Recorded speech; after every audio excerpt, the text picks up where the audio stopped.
Today we're heading deep into the wilderness to follow an impressive bushcraft project that unfolds over 30 days. The mastermind behind it is Vasyl, the creator of the YouTube channel The One Who Builds. Known for crafting clever survival shelters with very few tools, Vasyl proves that a bit of skill, patience, and stubborn determination can turn a wild forest into a surprisingly cozy home.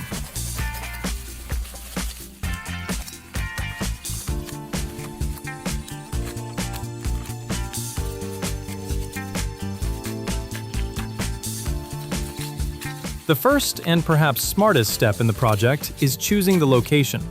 Instead of building everything from scratch, Vasyl finds a rugged area featuring a huge rock formation.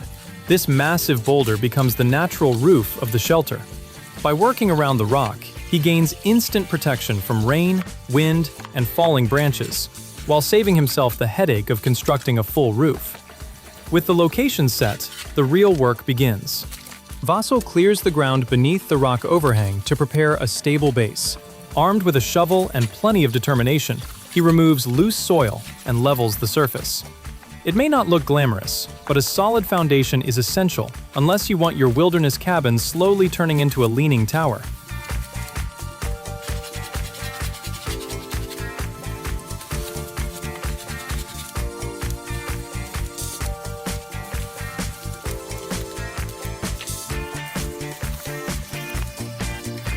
Next comes gathering the building materials. Vasyl collects strong logs from the surrounding forest and begins assembling the structure's frame.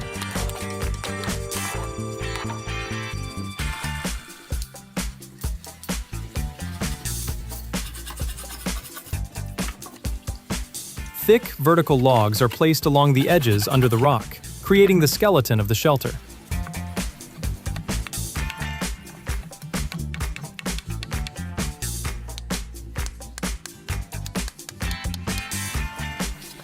Between them, he stacks horizontal logs tightly together to form durable walls. The bark stays on the logs, which helps protect the wood from moisture and keeps the structure more resistant to the elements.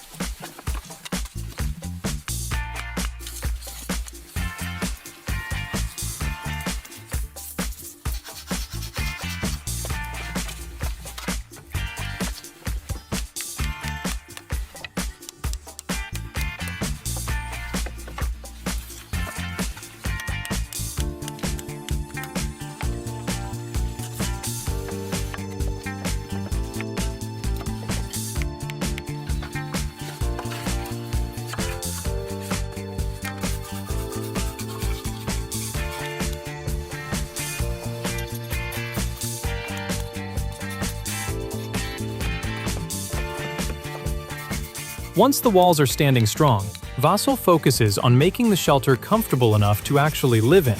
He crafts a sturdy wooden bed that also doubles as a bench. To do this, he strips the bark from selected logs to create smooth surfaces, partly for comfort and partly to discourage insects from moving in like uninvited roommates. Using an axe and knife, he carefully shapes each piece so the logs fit together snugly.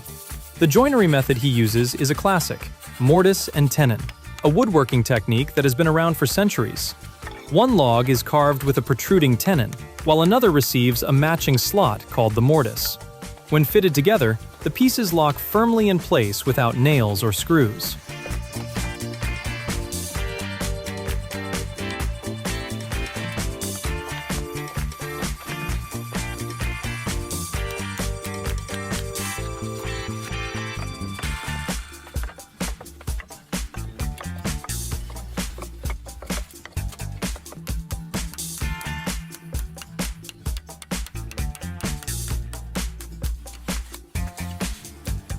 Vasyl even builds a smaller bed for his loyal dog, ensuring his four-legged companion stays warm and off the cold forest ground.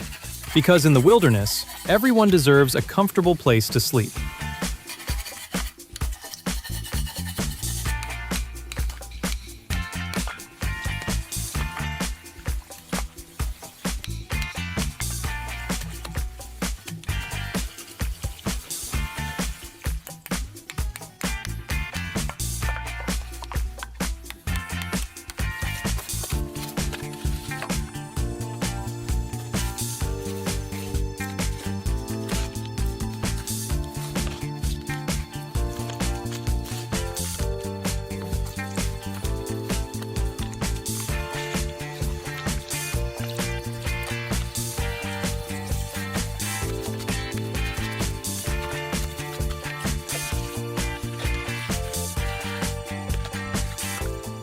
Finally, Vasil begins constructing a small stone oven.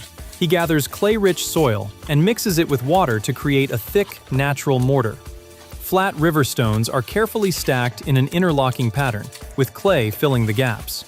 A small front opening acts as the fire chamber and air intake, while a chimney at the back guides smoke safely out of the shelter.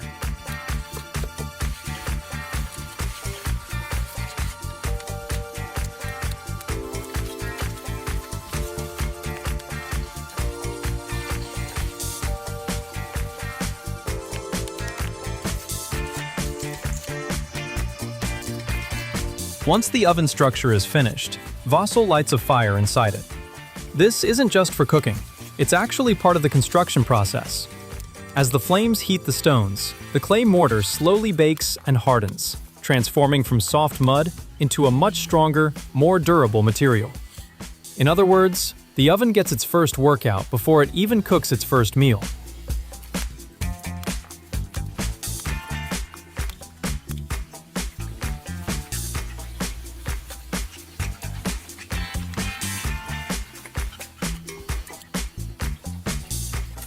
With the oven curing nicely, Vasil moves on to closing the front side of the shelter. Two final walls still need to be built, and these will include something every respectable cabin requires: a proper door and a window. Carefully aligned support logs are placed vertically to form the framework for these openings.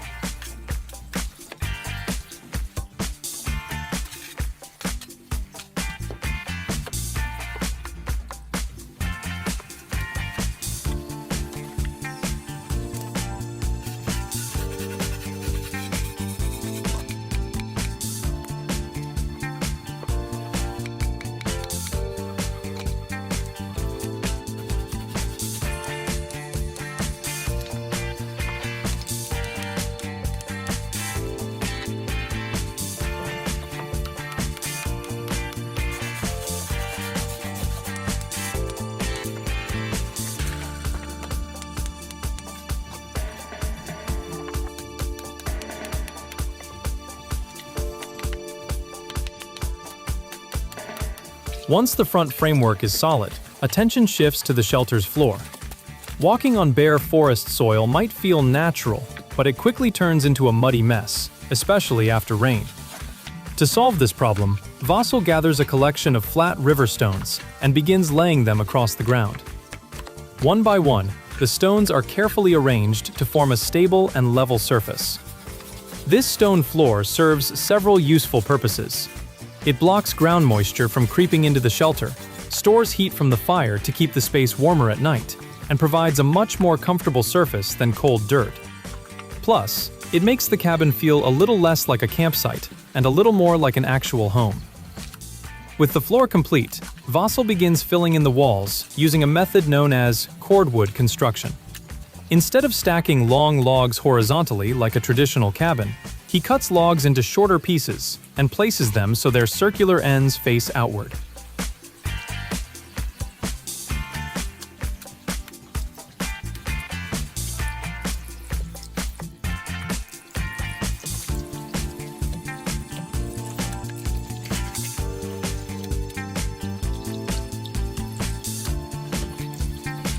The result is a wall that looks almost like a pattern of wooden coins embedded in clay. The spaces between the logs are filled with the same clay mortar used earlier for the oven. This mixture seals gaps, strengthens the structure, and prevents cold drafts from sneaking inside. Cordwood construction is surprisingly efficient. It uses smaller pieces of wood, provides good insulation, and creates strong walls that can handle both cold winters and warm summers.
Finally, Vossel builds a sturdy wooden door. Straight saplings are selected for the frame, their bark carefully removed with a draw knife. The pieces are shaped and joined together into a solid rectangle using precise wooden joints.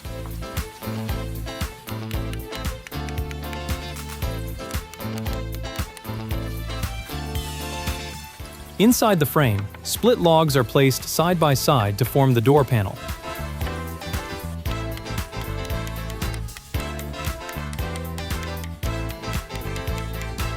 Unlike most of the shelter, which relies entirely on traditional wood joinery, the door gets a modern upgrade: metal hinges. These are attached to the vertical support post, allowing the door to swing open and closed smoothly. And just like that, the hidden rock shelter officially has a proper entrance. Next on the to-do list, Vossel tackles another important feature of the shelter: the window. Even a hidden forest cabin deserves a little natural light. To strengthen the window frame, Vossel installs 3 vertical wooden bars inside it, dividing the opening into 3 sections. The extra bars add stability and make the structure sturdier. Vossel uses a clear plastic sheet as a clever substitute. It may not be fancy, but it does the job perfectly. The plastic blocks wind, rain, and chilly air, while still allowing sunlight to pass through.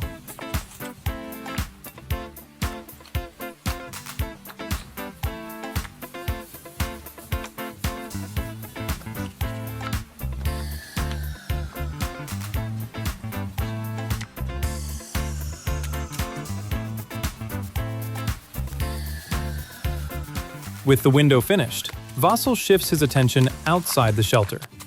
A proper outdoor cooking area is essential, especially when you're living in the woods, where pizza delivery is, let's say, unreliable. To solve this, he begins building a rustic stone barbecue. He gathers flat river stones, selecting pieces that sit securely together. These stones are stacked into a rectangular structure, with each layer bonded using natural clay mortar. This mixture works like a natural cement, holding everything firmly in place. Inside the structure, Vossel spreads a thick coat of mortar to create a smooth fire pit that will contain heat effectively. Once completed, the barbecue is left to dry and harden before it's ready for its first cooking session. Patience is key. Nobody wants their barbecue collapsing in the middle of dinner. After setting up the outdoor cooking area, Vossel turns his focus to making the shelter more comfortable. First, he constructs a wooden table. Strong wooden legs are carefully cut to equal length and connected to a horizontal beam, forming a solid triangular base.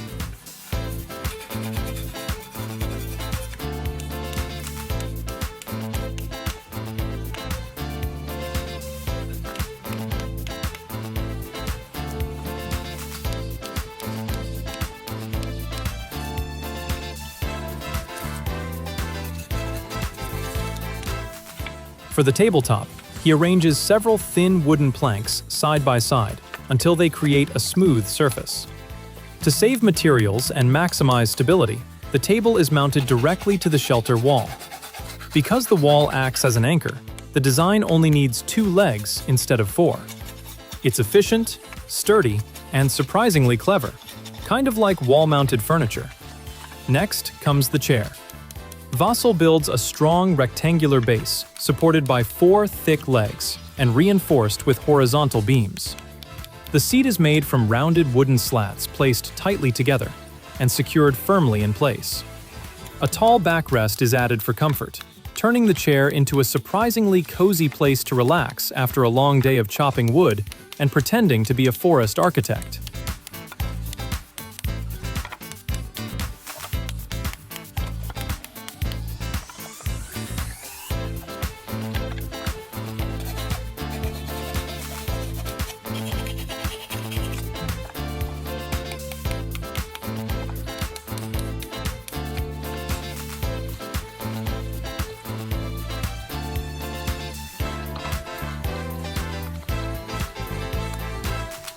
The ground around the shelter is also covered with flat stones, matching the flooring inside.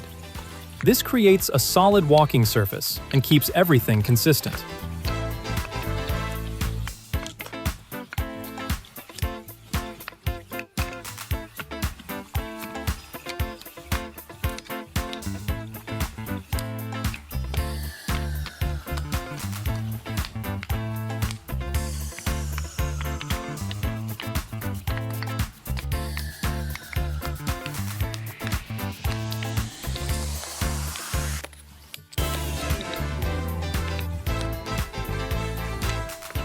To add a bit of natural decoration, Vasil ventures into the forest and gathers patches of moss, bringing a touch of greenery into the space.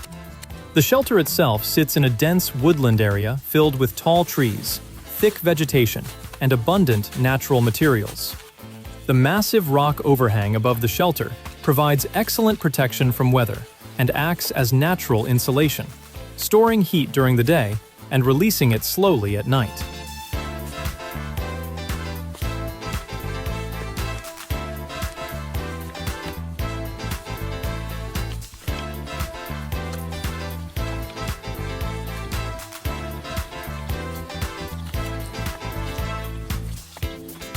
The final upgrade to the outdoor setup is a clever little engineering project: a wooden water channel system.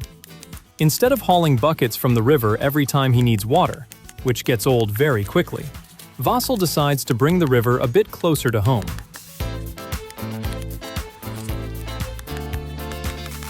Using large logs, he hollows out the centers to create long wooden troughs that act like natural pipes. These channels are placed on sturdy wooden supports, so they stay elevated and stable.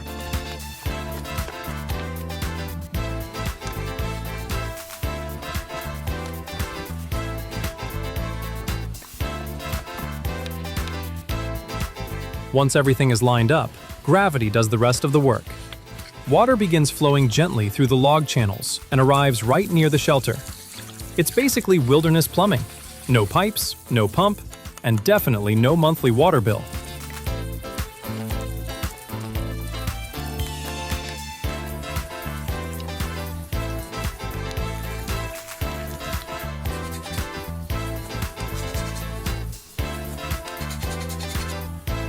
Before wrapping up the project, it's worth taking a moment to appreciate the person behind all this impressive work. Vasil, the creator of The One Who Builds, is a dedicated outdoorsman who shares his passion for primitive construction and self-reliant living. With his loyal dog Major often by his side, he heads deep into the forest to build shelters, dugouts, and other clever survival structures, using mostly natural materials. What makes his projects special isn't just the construction itself, it's the philosophy behind them.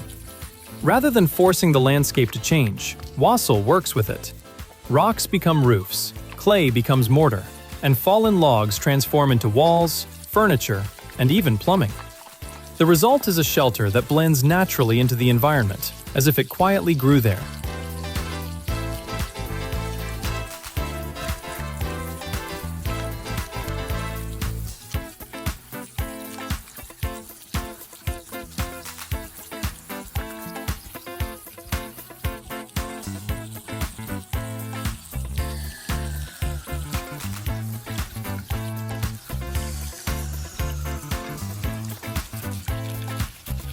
Now that the build is complete, the cabin stands as a perfect mix of human creativity and nature's resources.